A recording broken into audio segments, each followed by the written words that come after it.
सहेली कार्यक्रम बस थोड़ी ही देर में।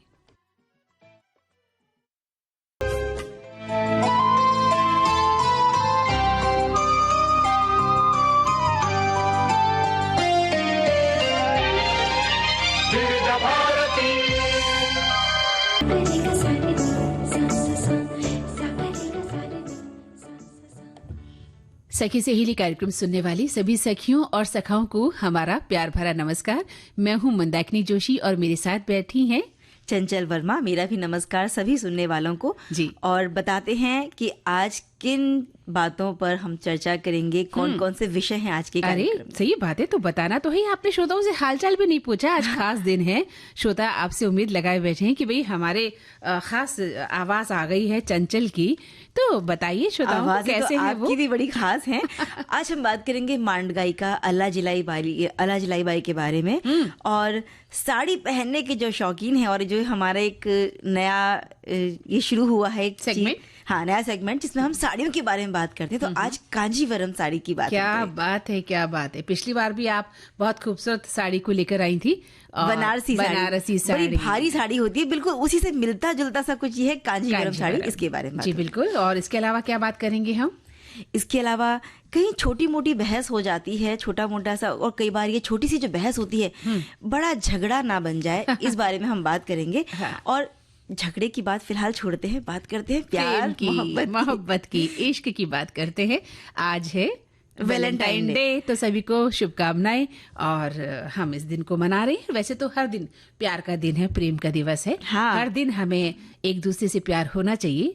और इस कहते हैं बहुत गहराई में जाकर कि संसार के हर प्राणी से, हर जीव से हमें प्यार करना चाहिए। और ये जो आज का दिन है, ये भले ही हम एक प्रेम दिवस के रूप में इसे मनाते हैं, लेकिन हमारे लिए जो हमारी संस्कृति है, इसमें तो जो ऋतुराज वसंत है, जो इस समय वसंत ऋतु चल रही है जी। ये प्रेम का मौसम कहलाता है। तो प्रेम का मौसम तो वैसे भी है।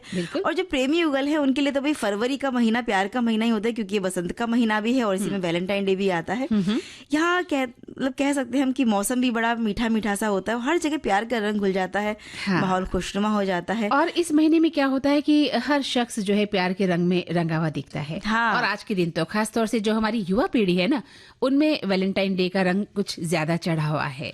और संत वैलेंटाइन की याद में हम इसे मनाते हैं, क्योंकि वो प्रेम का प्रतीक भी माने जाते हैं, और प्रेमियों को के लिए वो बहुत सकारात्मक सोचते थे और उन्हें बहुत सपोर्ट भी करते थे। तो फिलहाल हम एक गाना सुन लेते हैं, तो प्रेम की बात ही चल रही है। अच्छा, मिलती है जिंदगी में मोहब्बत कभी कभी। बिल्कुल। 14 फरवरी वैलेंटाइन डे जो है, ये रिश्तों में बहुत खास दिन होता है, क्योंकि इस दिन प्रेमी युगल एक दूसरे के लिए खास तौर से उपहार, फूल लेते हैं, उन्हें पत्र लिखते हैं, प्यार का संदेश देते हैं, और एक उत्सव की तरह इसे मनाते हैं। और 7 दिन पहले से इसे वैलेंटाइन वीक की तरह मनाया जाता है। और मीडिया ने इस चीज को इतना ज्यादा प्रसारित करके ना कुछ बहुत हवा दे दी है। और खास तौर पे जो स्कूल कॉलेजेस के बच्चे हैं, या जो इंटरनेट से ज्यादा जिनका जुड़ाव रहता है, वहां पर इसकी ज्यादा धूम देखने को हाँ, बिल्कुल सही बात है। प्रेम के असली मायने क्या है शायद वो बच्चे नहीं समझ पाते, और एक दूसरे की ओर खींचे हुए इस लीक पर चल रहे हैं कि आज वैलेंटाइन डे है और ये दिन है एक दूसरे को फूल देने का, या गपशप करने का, या मौज मस्ती करने का। शायद वो इसी को प्यार मान लेते हैं। हाँ, इस पूरे हफ्ते में अलग अलग दिनों का एक विशेष महत्व भी रखा गया है, जो प्रेम को अलग अलग तरीकों से व्यक्त करने का मौका देते हैं। जैसे कि इस सप्ताह का हर दिन जो है प्रेमी युगल को एक दूसरे के करीब लाता है, वहीं प्रेमी पति पत्नी, दोस्त और परिवार के लोग भी इस दिन क्या है एक दूसरे से अपने प्यार का इजहार करते हैं। बिल्कुल जरूरी नहीं है ना कि आप प्रेमी प्रेमिका ही एक दूसरे से प्यार का इजहार करें। आप अपने माता पिता के साथ, भाई बहनों के साथ, दोस्तों के साथ, ऐसा ही एक संदेश है। हमारे एक श्रोता लिखते हैं कि वैलेंटाइन डे ये सब अंग्रेजों के बीच ज्यादा चलता है, हम हिंदुस्तानी लोग भी इसे मनाते हैं, लेकिन ये दिन अपने प्यार करने वालों से इजहार करने के लिए होता है। जरूरी नहीं सिर्फ पति पत्नी या गर्लफ्रेंड बॉयफ्रेंड का रिश्ता हो सकता है कि आप किसी पेड़ पौधे से अपने प्यार का इजहार कर सकते हैं, माता पिता हो सकते हैं, दोस्त हो सकते हैं। ये मत सोचिए कि ये दिन प्रेमी या प्रेमिकाओं का होता है, ये दिन सबके लिए हो सकता है, खास तौर पे वो लोग जो आपकी जिंदगी में खास हैं। हमने इसको सिर्फ प्रेमी प्रेमिका तक जोड़ के रख दिया है। हाँ। असल में एक नवजात शिशु भी हमारा प्यार होता है, हम उसे भी तो अपना वैलेंटाइन मान सकते हैं। हाँ जी। एक छोटा सा प्यारा सा पपी है ना, छोटी सी प्यारी सी बिल्ली, ये भी हमारे वैलेंटाइन हो सकते हैं। तो प्यार का इजहार तो कहीं भी किया जा सकता है। जो आपकी जिंदगी में खास हो वो आपका वैलेंटाइन है।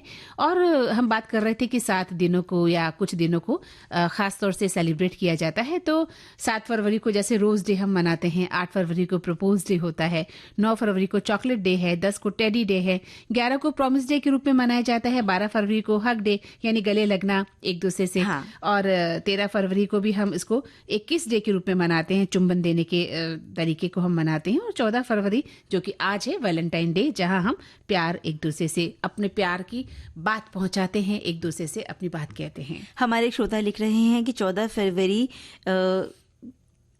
के दिन पहली बार विलियम शेक्सपियर ने अपनी प्रेमिका को प्रेम पत्र लिखा था। एक और संदेश है बड़ा प्यारा, सुना है आज प्रेम दिवस है, प्रेम मनाना जरूरी है जितना प्रेम जताना जरूरी है। प्रेम समर्पण भाव हृदय का, लोचन प्रिय का दर्पण है, आभा तन मन करे अलंकृत, अनुरक्ति आभूषण है, प्रणय निवेदन कर प्रिय को पुनः बताना जरूरी है। और happy valentine's day to all. बिल्कुल बिल्कुल। वैसे तो देखा जाए प्रणय निवेदन करना या बताना जरूरी नहीं होता। आपकी आंखों में प्यार छलक जाता है। माँ अपने बच्चों से प्यार करती है, कहती थोड़ी है कि बच्चा मैं तुमसे प्यार करती हूँ। हाँ। माँ का जो आंखों में दुलार है, प्यार है माता पिता का, वो बच्चों के प्रति अपने आप ही जाहिर होता है। वैसे ही अगर आप किसी से प्रेम करते हैं, आपकी आंखों में वो भाव होता है जो स्वतः ही दिखाई दे जाता है। एक श्रोता लिखते हैं कि प्यार शब्दों का मोहताज नहीं होता, दिल में हर किसी के राज नहीं होता, क्यों इंतजार करते हैं सभी वैलेंटाइन डे का, क्या हर साल का हर दिन प्यार का हकदार नहीं होता। क्या बात है, बिल्कुल जनाब। हर दिन हर पल आप प्यार का इजहार कर सकते हैं। प्यार के लिए कोई समय सीमा, तय सीमा कुछ भी निश्चित नहीं है। आप हर वक्त प्यार में रह सकते हैं। और इसी तरह से बहुत सारे संदेश हैं, लेकिन अभी एक अंतराल का समय है, हम एक अंतराल ले लेते हैं। हाँ, अंतराल से पहले आप कहें तो क्या करें, एक संदेश सुना देते हैं। हाँ जी। विविध भारती पर हर रोज दिन में 1 बजे विविध भारती की गीत माला आपके साथ। जन्म जन्म का साथ है तुम्हारा। इस कार्यक्रम में हर पायदान पर होगी आपकी भागीदारी। हम और तुम, तो हम और आप पिरोएंगे गीतों की इस माला के मोती साथ साथ। हम साथ हैं। जुड़े रहिए हमारे साथ विविध भारती के फेसबुक पेज पर। विविध भारती की गीत माला हर रोज दिन में 1 बजे। विविध भारती, आपका जीवन संगीत। विविध भारती पर धूम मचा रहा है हेलो फरमाइश। मुद्दत से दूर थे तुम हम, एक जमाने के बाद मिलना अच्छा लगा। जब से ये प्रोग्राम बंद हुए थे ना, सब लोग चर्चाएं करते थे कि विविध भारती से कब प्रोग्राम चालू होंगे। हम लोगों को अब सफलता मिली है तो हमें बहुत खुशी है सर। श्रोताओं की पहली पसंद, पहला प्यार होता है ना, फोन इन प्रोग्राम होता है कि अपनी आवाज करोड़ों लोगों तक पहुंचे। और एक ऐसा रेडियो स्टेशन विविध भारती है कि आवाज श्रोताओं के कानों में गूंजती है। आपको बता दें, हेलो फरमाइश कार्यक्रम के लिए आप भी कर सकते हैं फोन कॉल। रिकॉर्डिंग बुधवार को दिन में 11 बजे से लेकर 1 बजे के बीच। हेलो फरमाइश कार्यक्रम का प्रसारण मंगलवार और गुरुवार को शाम 4 बजे। पुनः प्रसारण बुधवार और शुक्रवार को दिन में 10 बजे। विविध भारती पर हेलो फरमाइश। अभी सभी सुनने वालों का स्वागत करते हैं और ये प्यारा सा गीत उन्हें सुनो। चल सोमवार हो या मंगलवार, हमें तो रोज मिलना होता है एक दूसरे से, अपने सखियों और सखाओं से। और कई बार सिर्फ 7 दिन में भी 7 जन्म का प्यार हो जाता है। और जब प्यार बहुत साथ में रहते हैं ना, तो प्यार में तकरार भी होती है, छोटी मोटी बहस भी होती है। लेकिन बस ये ध्यान रखना जरूरी है, अगर प्यार है तो इस बहस को बहस ही रहने दे, बहुत बड़ा झगड़ा ना बने। और कहीं दूरियां इतनी ना हो जाए कि उनको पाटना मुश्किल हो जाए। ये सबसे बड़ी बात है कि प्यार है तो तकरार भी होगी, लेकिन तकरार हल्की फुल्की हो या कोई बात वैचारिक मतभेद हो भी गए हैं तो वो मनभेद में तब्दील नहीं होने चाहिए, क्योंकि इस भागदौड़ भरी जिंदगी में हर कोई अपने आप में व्यस्त है और किसी के पास समय नहीं है कि एक दूसरे के लिए बैठें, एक दूसरे के सुख दुख बांटें। और ये सब देखकर चंचल ऐसा लगता है कई बार कि हम जैसे एक रोबोट बन गए हैं और किसी के साथ अपनी भावनाएं साझा करना जैसे मुश्किल हो गया है। सुबह से लेकर शाम तक हम बिजी रहते हैं। हाँ, और शायद यही कारण है कि लोगों में गुस्सा, चिड़चिड़ापन, ये सारी चीजें बहुत बढ़ रही हैं। हाँ। और इसका असर घर से लेकर ऑफिस हर जगह तक दिखाई देता है। और जो शोध किए जाते हैं ना, वो तो ये भी बताते हैं कि अकेलापन और डिप्रेशन का भी शिकार हो रहे हैं लोग। लेकिन बहुत सारे जो भावनाएं हैं या इमोशंस है, वो केवल गुस्से तक सीमित नहीं रहते। गुस्सा धीरे धीरे बढ़ता जाता है और फिर तनाव पैदा करता है। और देखा जाए तो जब एक व्यक्ति में तनाव होता है ना चंचल, तो घर में फिर माहौल गड़बड़ा जाता है। जब घर का एक व्यक्ति भी तनावग्रस्त है या डिप्रेशन में है, तो फिर घर का पूरा माहौल खराब हो जाता है। और यही गुस्सा और तनाव आगे चलकर बहुत सारी समस्याओं को भी जन्म देता है। और इसके चलते क्या होता है, कभी कभी घर परिवार के लोगों के साथ और कभी ऑफिस में अपने साथियों के साथ बिना मतलब हम बहस करने लगते हैं, विवाद करने लग जाते हैं। लेकिन ध्यान देने वाली बात तो ये है, या फिर समझने वाली बात ये है कि जो भी मतभेद हैं या द्वंद हैं, ये हालात किसी भी व्यक्ति के साथ मानसिक और शारीरिक तौर पे तो बुरा असर डालते हैं, लेकिन जो हमारा करियर है या हमारा पारिवारिक जीवन है, उसके लिए बहुत घातक भी साबित हो सकता है। बिल्कुल सही कहा, क्योंकि घर में किसी फैमिली मेंबर के साथ अगर बहस हो जाए या पति पत्नी के आपस में किसी बात पर बहस हो जाए, कहा सुनी हो जाए, तो निश्चित रूप से क्या होता है कि ये बात हमें मानसिक तौर पर परेशान करती है। और इसका असर हमारे काम पर भी पड़ता है, चाहे घर हो, गृहस्थी हो, कामकाज हो, दफ्तर हो। और ऐसे में चंचल, जब हम दफ्तर आते हैं ना, घर से अगर तनाव लेकर हम दफ्तर आ गए या दफ्तर का तनाव लेकर घर चले गए, तो फिर बड़ा मुश्किल हो जाता है। और जब गुस्से और तनाव की भावनाओं को हम बहुत दबाते जाते हैं, तो मन में कई तरह के अंतर्द्वंद चलते हैं। और ये जो द्वंद चलते हैं ना, ये छोटी सी इसमें बहस भी होती है, बड़ा झगड़ा बनने की संभावना भी बढ़ जाती है। और हम झगड़ा भी उन्हीं लोगों से कर बैठते हैं कई बार, जो हमारे बहुत प्रिय होते हैं, और जाने अनजाने में हम अपनों का ही तो दिल दुखा बैठते हैं ना। लेकिन ये मतभेद और तनाव तब बहुत बढ़ जाता है तो सेहत को भी नुकसान होता है, घर का माहौल नकारात्मक बन जाता है।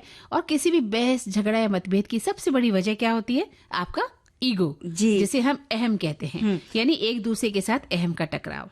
ईगो के चलते जाने अनजाने छोटा सा विवाद एक बड़ा झगड़ा बन जाता है। और हम इसे एहसास हमें होता नहीं, लेकिन देखा जाए तो सच यही है कि दुनिया में ऐसा कोई भी विवाद झगड़ा नहीं है झगड़ा नहीं है कि जो बातचीत से हल हो। अगर हम बातचीत करेंगे, एक दूसरे का सम्मान करेंगे, तो कोई भी झगड़ा हल हो सकता है। बिल्कुल आपने सही कहा कि समस्या को सुलझाने के लिए बहुत जरूरी है कि शांत दिमाग से हर बात के पहलू को समझते हुए जो बात की तह है उसमें जाएं और फिर समझें, तभी इसे सुलझाने की बिल्कुल कोशिश करें, तो ये कामयाब हो जाएंगे। और किसी भी मुद्दे को सुलझाने की अगर हम कोशिश कर रहे हैं, तो समय के साथ साथ जगह भी देखकर चुने। कि ऐसे नहीं किसी भी जगह बैठकर अपना झगड़ा सुलझाया जा सकता है। तो कहाँ बैठकर, किस जगह बैठकर बातचीत करनी है, जहाँ कोई मतलब बीच में डिस्टरबेंस ना हो, ऐसी जगह बैठकर बातचीत करनी चाहिए। और खास तौर से एक दूसरे को दोष ना लगाएं। दोषारोपण जो होता है ना, इससे चीजें और बढ़ती जाती हैं। तो गलती मान लेने में तो समझ आई थी, दूसरे को गलत साबित करना बहुत बुरी बात है। बिल्कुल, हम दोष बढ़ते रहेंगे तो झगड़ा बढ़ते ही रहेगा। नहीं, हम अपने को सही साबित करने के चक्कर में दूसरे को गलत साबित कर देते हैं ना। तो ये ईगो है। जब आप अपनी गलतियों को समझते ही नहीं कि मैं गलत हूं और मुझे माफी मांग लेनी चाहिए, बजाय इसके कि आप दूसरे को गलत साबित करने में लग जाते हैं। तो एक दूसरे की बात को प्यार से सुने, ध्यान से सुने, अपनी बात को बड़ी तसल्ली से समझाने का प्रयास करें। जब छोटी सी बहस भी बड़ा रूप ले ले, तब गलती का एहसास होने पर भी हम उस व्यक्ति का सामना नहीं कर पाते जिससे कि हम झगड़ा कर बैठे हैं। तब हमें क्या करना होता है कि फिर हम बात करते हैं, कुछ करते हैं कि भाई बात हमारी सुलझ जाए। तो ऐसी कोई स्थिति न आए। तो पहले गाना सुन ले। हाँ, हमारे श्रोता हमसे झगड़ने लगे तो जी तो फिर ये गीत गुनगुनाना पड़ता है कि न जाने क्यों ऐसा होता है जिंदगी के साथ। फिर याद आती है ना, कि जो झगड़ा करके आपसे चला जाता है। तो अभी हम एक छोटा सा ब्रेक लेने वाले हैं चंचल, फिर लौटते हैं। सुनने वालों का स्वागत है। और हम बात कर रहे थे कि छोटी बहस कहीं किसी बड़े झगड़े में ना बदल जाए। तो हमारे एक श्रोता ने संदेश लिखकर भेजा है कि एक परिवार के अलग अलग व्यक्ति के व्यक्तित्व अलग अलग होते हैं, जिनकी पसंद और नापसंद, जीने का तरीका एक दूसरे से अलग हो सकता है।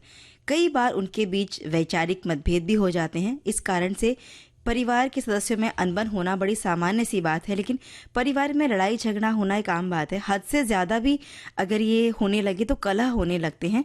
इसे गंभीरता से लेना चाहिए।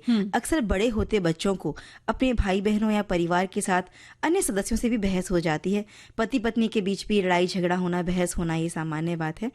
और अगर सदस्यों के बीच विवाद होना लगे तो इसके हल निकालने के बारे में सोचना चाहिए। अक्सर होने वाले झगड़ों को कम करने के लिए ज़रूरी है कि रिश्तों में सुधार किया जाए और इससे सदस्यों के बीच में नज़दीकियाँ ताकि बढ़ सकें। एक श्रोता लिखते हैं कि छोटी बहस ना बन जाए बड़ा झगड़ा, ये विषय काफी अच्छा है। कभी कभी हम छोटी छोटी बातों को बहुत खींचकर लंबा बना देते हैं और वो एक बड़े झगड़े में तब्दील हो जाता है। ऐसा ना करें, छोटी बहस को इतना ज्यादा बढ़ाने की जरूरत नहीं है।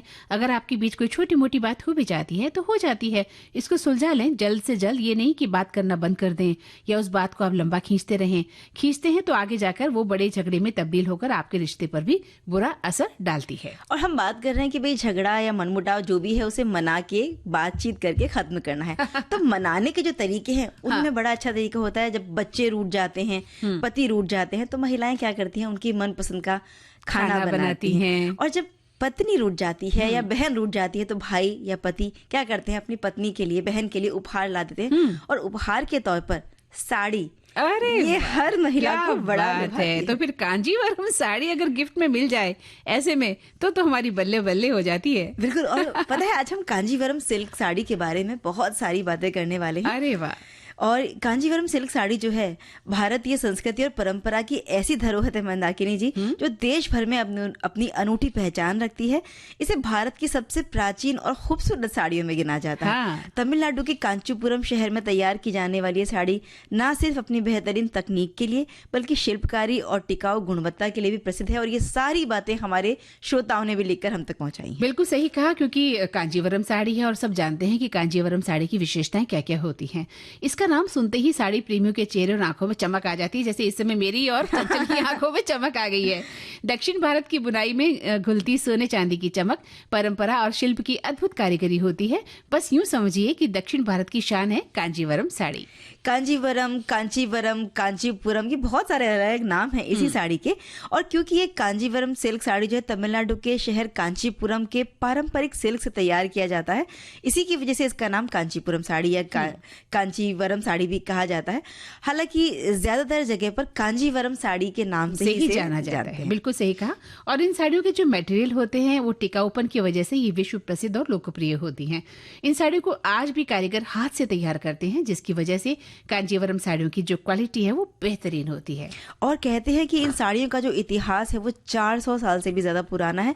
ये साड़ियां चोल, पल्लव, विजयनगर साम्राज्य के शासनकाल उस समय से जुड़ी हुई हैं, जो कांचीपुरम को एक समृद्ध सांस्कृतिक और व्यापारिक केंद्र भी बनाती थी। स्थानीय कारीगरों द्वारा बुनी इन साड़ियों में शाही आकर्षण झलकता है। कांजीवरम साड़ियां जो अपने सुनहरे किनारे होते हैं, इनके घने ब्रॉकेट के लिए भी जानी जाती हैं। बिल्कुल सही कहा। और इन साड़ियों के बारे में ये भी कहा जाता है चंचल कि यहाँ के कारीगर अपनी पारंपरिक बुनाई कला के लिए बहुत प्रसिद्ध है, क्योंकि कांजीवरम साड़ी की खासियत उसकी बुनाई की तकनीक में छिपी होती है। इसे शुद्ध रेशम से तैयार किया जाता है और उसमें जरी का काम होता है, जो इसे बहुत ही आकर्षक और शाही बना देता है। इन साड़ियों की बुनाई में पारंपरिक मंदिर, हाथी, मोर, फूलों के डिजाइन ये सभी देखे जा सकते हैं, जो भारतीय संस्कृति के प्रतीक भी हैं। कांचीवरम साड़ी को हाथ से बुना जाता है। इसका जो पल्लू, बॉर्डर और जो मध्य भाग है अलग अलग से बुने जाते हैं और फिर मुख्य भाग से इनको अलग तरीके से जोड़ दिया जाता है, और इसलिए भी ये साड़ी बड़ी खास लगती है। और इसका जो वजन है लगभग 500 ग्राम से लेकर 1 किलो तक भी हो सकता है, और इसीलिए ये साड़ियां बड़ी टिकाऊ हैं, भारी हैं, और इनकी जो बनावट है वो बड़ी सुंदर होती है। बिल्कुल सही कहा। और कांचीवरम सिल्क साड़ी न केवल दक्षिण भारत की बल्कि पूरे भारत में विशेष मौकों पर पहनी जाती है, और ये दक्षिण भारतीय शादी समारोह का एक जरूरी हिस्सा भी इसको मानते हैं, जहाँ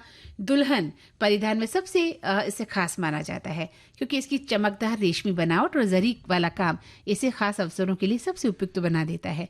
तो भारत की परंपरा में इसे हम एक कीमती तोहफे के रूप में भी देख सकते हैं। ये शादियां दक्षिण भारत की शादियों का एक खास हिस्सा होती हैं। ये बात हमारे श्रोताओं ने भी लिखकर हम तक पहुंचाई है।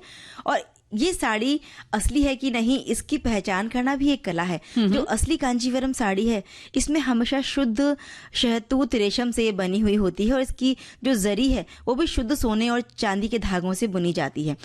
और असली जो बॉर्डर होता है, साड़ी में जो असली बॉर्डर होता है, वो पल्लू हमेशा इससे अलग से बुने जाते हैं और फिर खास तरीके से इनको जोड़ा जाता है। ये भी इसकी एक पहचान है। इसके अलावा साड़ी को जब जलाया जाता है तो इसमें राख के बाल की तरह की गंध आती है, क्योंकि ये शुद्ध रेशम से बनाई जाती है। अच्छा, सबसे बड़ी बात यह है कांजीवरम साड़ियों को बनाने के लिए पहले कई चरणों से भी गुजरना पड़ता है, क्योंकि हर चरण को एक विशेष कारीगर द्वारा पूरा किया जाता है और बुनाई की बारीकियों और इसमें लगने वाले कारीगर एक लूप पर 3 लोग काम कर सकते हैं। तो ये जानकर लोगों को हैरानी भी होती है कि एक असली कांजीवरम साड़ी की कीमत 1 लाख या उससे भी ज्यादा हो सकती है। तभी तो इनके पल्लू भी बड़े भारी भारी होते हैं। तो सुने गाना? बिल्कुल सुनते हैं। तो ऐसा होता है कांजीवरम साड़ी का पल्लू। बड़े भारी भारी पल्लू होते हैं जो लटकते रहते हैं और इन साड़ियों पर सोने चांदी की पेंटिंग का काम किया जाता है। तो जाहिर है कि ये साड़ियाँ बेहतरीन कलाकारी का नमूना यानी कि वर्क ऑफ आर्ट कहलाती हैं और इन्हें बनाने वाले जो बुनकर हैं वो भी किसी कलाकार से कम नहीं होते। बिल्कुल सही कहा चंचल, क्योंकि कांजीवरम सिल्क साड़ियाँ अपनी बारीक बुनावट और शानदार शिल्पकारी के लिए जानी जाती हैं और उनकी देखभाल करना बहुत जरूरी हो जाता है ताकि वो लंबे समय तक जैसी हैं वैसी बनी रहे। हाँ। इसके लिए सबसे पहले साड़ी को किसी मुलायम कॉटन के कपड़े में लपेट कर रखना होता है और इसे सीधा मोड़े ताकि साड़ी पर क्रीज यानी जिसे हम कहते हैं सिलवटें वो न पड़े। और जब भी इसे धोने की जरूरत महसूस हो तो बड़े हल्के हाथों से साड़ी को धोएं, या फिर सबसे अच्छा तो यही होगा कि आप इसे ड्राई क्लीन करवा लें और सीधे कभी भी इसे धूप में ना सुखाएं बल्कि छांव में इसे सुखाएं ताकि इसका जो रंग है वो फीका ना पड़े।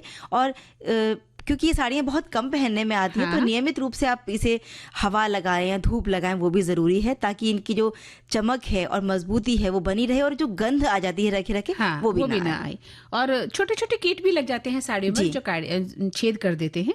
तो आज के दौर में हल्के फुल्के परिधान और आधुनिकता के चलते कांजीवरम साड़ी का जो आकर्षण है वो आज भी कम नहीं हुआ है ना। और फैशन की बदलती दुनिया में भी ये साड़ी बेहद लोकप्रिय है। ऑनलाइन शॉपिंग की सुविधा के कारण अब ये साड़ी देश विदेश में भी आसानी से उपलब्ध हो जाती है। और कांजीवरम सिल्क साड़ी भारतीय हस्तशिल्प और परंपरा का बहुत ही अद्भुत नमूना है। इसकी सुंदरता, टिकाऊपन, भव्यता इसे विशेष जो अवसर है उन पर पहनने के लिए पहली पसंद बना देता है।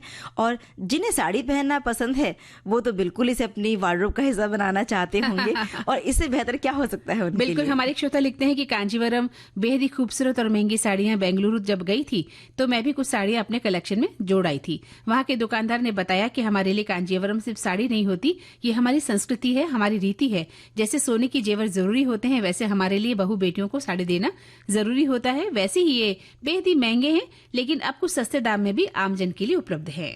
हमारे एक श्रोता ने लिखा है कि कांचीपुरम सिल्क साड़ी ये राजा रवि वर्मा और महाभारत, रामायण, महाकाव्यों की पेंटिंग दिखाने के लिए समृद्ध हुई और मुंडी वाली साड़ियां हैं। रेशम अपनी गुणवत्ता, शिल्प कौशल के लिए भी जाना जाता है, जिसने इसके नाम को अर्जित करने में भी मदद की है। और साथ ही श्रोता लिखते हैं कि रेशम की गुणवत्ता असली कांजीवरम रेशम साड़ी को प्राथमिक संकेतक है। यानी कपड़े को महसूस करें, शुद्ध कांजीवरम सिल्क में मुलायम चिकनी बनावट और शानदार एहसास आपको होगा। जब आप साड़ी को पकड़ते हैं तो ये उच्च धागे की गिनती के कारण भारी महसूस होनी चाहिए, जबकि सेमी सिल्क साड़ियां हल्की लग सकती हैं। तो कांजीवरम साड़ियों की औसत लंबाई 9 गज होती है लेकिन 6 गज की लंबाई भी यहाँ उपलब्ध होती है। तो ये जानकारियों से आपको थोड़ी सी मदद मिलेगी अगर आप ये साड़ी खरीदने का सोच रही हैं। चलिए तो हम भी चलते हैं कांजीवरम साड़ी खरीदने। जी, हमारे देश ये एक कालजयी गीत है। इसको स्वर देकर राजस्थान की पहचान बना दिया बीकानेर की मान गायिका अल्लाह जलाई बाई ने, और ये गीत राष्ट्रीय स्तर पर आकाशवाणी पर सबसे ज्यादा पसंदीदा गीत भी रहा है। उन्हें राजस्थान की स्वर कोकिला भी कहा जाता है। और मारवाड़ी गीत केसरिया बालम आवो नी पधारो मारे देश को आज कई कार्यक्रमों में बार बार सुना भी जाता है। इससे पहली बार अल्लाह जलाई बाई ने महाराजा गंगा सिंह जी के दरबार में गाया था और बाद में यही गीत राजस्थान की सबसे बड़ी पहचान भी बन गया, बहुत हद तक भारत की भी। तो अल्लाह जलाई बाई मांड गायन शैली की शीर्ष और वरिष्ठ गायिका हैं। उन्हें मांड का पर्याय बनी, या यूं कहें कि वे मांड का दूसरा चेहरा हैं। ये जो शैली है मांड, इसमें इसे परिभाषा में समेटना वैसे तो आमतौर पे संभव नहीं है, लेकिन सरल रूप में इसे हम समझ सकते हैं कि एक पूरा मांड प्रदेश है। इसमें मूमल, कलाली, पणिहारी, गोरबंद, छोटी सी उम्र क्यों प्रणाई रे बाबोसा, माने पीवर ये ले चालो सा, पीवर ये री माने ओलियों आवे, बाई सारा बिरा, ये बहुत सारे गीत हैं और इनके बहुत गहरे मायने भी हैं। और अलग अलग भाव के गीत हैं और इन्हीं गीतों को मांड गायकी शैली कहा गया है। बिल्कुल, बीकानेर, सिंध, जैसलमेर, जोधपुर का एक हिस्सा मांड प्रदेश कहलाता है और इसमें जो सामूहिक संस्कृति और विरासत वाले गीत गाए जाते हैं वे मांड हैं। दूसरा, मांड एक क्लासिकल राग तो है ही, लेकिन इसकी लोक शैली अलग है और इसमें भी जैसे जैसलमेर की बात करें, जोधपुर है, बीकानेर है, सब जगह की मांड का अंदाज अलग अलग है। तो इस गायन में एक बात या कहानी भी कही जाती है, इसमें वीर विरह कई रस आते हैं और हर गायक का अंदाजे बयां अलग होता है। जितने गायक उतनी ही तरह तरह की मांड। बिल्कुल, और एक हम बात करें ना अल्लाह जलाई बाई की, हाँ? तो 1 फरवरी 1902 को बीकानेर के जय सिंह दरेसर मगरा में पिता नबी बख्श और माँ हज्जन अलीमन के घर पे छोटी सी जन्मी जो बच्ची थी, अल्लाह की बच्ची, और इनका नाम रखा गया अल्लाह जलाई बाई। और छोटी सी उम्र में ही पिता को खो दिया इन्होंने और इनकी माँ की और इनकी देखरेख की इनकी बुआ ने। और गायकी में एक सुकून और ठहराव, परिपक्वता, आत्मविश्वास, ये सब इनकी में देखने को मिलता है। हड़बड़ाहट कहीं भी नहीं होती और उनका गाया हर गीत राजस्थान के दृश्य, वहाँ की पृष्ठभूमि और संस्कृति को जिंदा कर देता है। उनकी संगीत यात्रा गुणीजन खाना से शुरू हुई थी और बीकानेर में स्थित ये वो तालीम खाना है जो महाराज गंगा सिंह जी ने बीकानेर में उस दौर में शुरू करवाया था। यहाँ हुसैन बख्श नाम के उस्ताद तालीम दिया करते थे और अल्लाह जलाई बाई जी की उम्र तब लगभग कोई 10 या 12 साल रही होगी।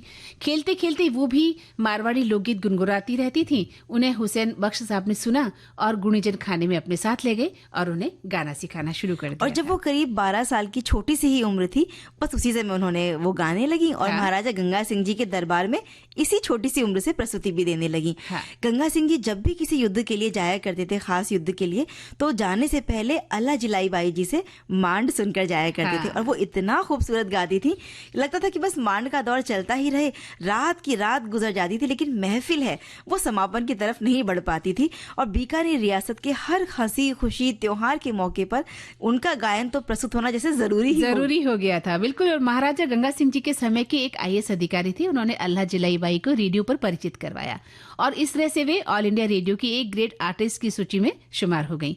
ऑल इंडिया रेडियो के जरिए सुनने के बाद मद्रास, कलकत्ता, बॉम्बे में बसे लोग उन्हें विभिन्न आयोजनों में आमंत्रित करते थे और देश के ज्यादातर प्रदेशों में उनके कार्यक्रम हुए और अपने जीवन के अंतिम समय तक वो गाती रही। उनकी बढ़ती उम्र को देखकर उनके जो गला रोग विशेषज्ञ थे वो भी अचरज करते थे कि इतनी बुजुर्ग उम्र में भी ये कैसे गा लेती हैं। बिल्कुल, इतनी बुलंदी थी उनकी आवाज में। और इसी की बात मैं आपको बताती हूँ कि 1987 में लंदन के लिए एक कार्यक्रम में उन्हें आमंत्रित किया गया था और क्वीन एलिजाबेथ हॉल में उनका जब प्रोग्राम हो रहा था तो उनकी आवाज इतनी बुलंद थी, आवाज की फ्रीक्वेंसी ऐसी थी कि जो वहाँ का तकनीकी स्टाफ था वो भी उसको संभाल नहीं पा रहे थे। उनको लगा कि इन्हें तो माइक की जरूरत ही नहीं है। उन्होंने कहा भी कि आप गाएंगी तो हॉल तो ऐसे ही गूंज उठेगा।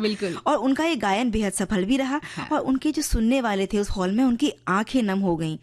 और उनके उसके बाद बहुत सारे अन्य देश भी उनको आमंत्रित करते थे जो उन्हें अपने अपने देशों में बुलाना चाहते थे, लेकिन वो विदेश जाने में ज्यादा इच्छुक नहीं थी। उनकी जो कला थी अपने देश के लिए थी, सच्ची कलाकार रही वो। और मीना कुमारी अभिनीत जो पाकिज़ा है जो 1972 में फिल्म आई थी, उनके म्यूजिक डायरेक्टर गुलाम मोहम्मद वो भी बीकानेर के ही रहने वाले थे, चंचल, और वे बाई जी के फैन थे। उन्होंने बहुत कोशिश की कि पाकिज़ा का एक गाना ठाड़े रही उनसे गवा लूं, लेकिन अल्लाह जलाई बाई ने मना कर दिया था कि वे फिल्मों में नहीं गाएंगी। वो बाद में लता जी ने गाया था। ऐसे ही 1991 की एक फिल्म थी गुलजार की, जिसमें लता जी ने केसरिया बालम पधारो मारे देसी मांड गाया था। और जब ये गाना उनका होने वाला था तो बॉम्बे से, मतलब मुंबई से अल्लाह जलाई बाई जी ने फोन किया, अल्लाह जलाई बाई जी को फोन किया लता दीदी ने और कहा कि मुझे गाना ऑफर किया गया है और ये गाना आप ही गा सकती हैं, अगर आप इजाजत दें तब मैं इसे गाऊं। तो इस पर अल्लाह जलाई बाई ने कहा कि नहीं, आप इस गाने को जरूर गाइए। बहुत बड़ी बात, दो कलाकारों ने एक दूसरे का कितना सम्मान किया, है ना। तो ये लता जी की भी विनम्रता थी और साथ ही गायिका का दूसरी गायिका के प्रति सम्मान भी था। और गायिका जो रीटा गांगुली है, उन्होंने भी मांड गायन पर कहा था कि केसरिया बालम आवोनी पधारो मारे देश जो गीत है, रीटा गांगुली ने भी उपशास्त्रीय तरीके से इसको गाया था और कई कलाकारों ने इस गाने को अपनी आवाज भी दी है। जी, तो सुनते हैं यही गाना, करते हैं मांड को लेकर। उन सभी गायकों की ये जिम्मेदारी है कि इसकी जो मिट्टी से जुड़ाव है, इसकी संगीत की मिठास है और खुशबू है वो बरकरार, यानी जो रूह है, जो मांड की रूह है वो बरकरार रहनी चाहिए, इसका ध्यान रखें। और इसलिए आज के गायकों और संगीतज्ञों का भी दायित्व बनता है कि जो बच्चे नए नए आ रहे हैं उन्हें वो सिखाएं कि भाई मांड गायकी असल में है क्या। खाली प्रतिस्पर्धा में उतरना ही मांड गायकी का नाम नहीं है। बीकानेर रियासत से राज गायिका के रूप में उन्हें प्रसिद्धि मिली और 22 साल तक राज दरबार में गायन का काम उन्होंने किया। इसके बाद 1982 में भारत सरकार ने पद्मश्री से उन्हें नवाजा। 1988 में लोक संगीत के लिए संगीत नाटक अकादमी पुरस्कार दिया गया। तो वहीं राजस्थान की तरफ से राजस्थान श्री और 2012 में मरणोपरांत राजस्थान रत्न से उन्हें सम्मानित किया गया। भारतीय डाक विभाग ने उनकी याद में एक टिकट भी जारी किया। बिल्कुल सही कहा। और देखिए, हमने यहीं से आपको राजस्थान के बीकानेर शहर की सैर करवा दी है चंचल। और अब वक्त हमें इजाजत नहीं दे रहा कि हम कुछ और बातें अपने श्रोताओं से करें। तो सखी सहेली कार्यक्रम से मंदाकिनी जोशी और चंचल वर्मा को दीजिए इजाजत। नमस्कार।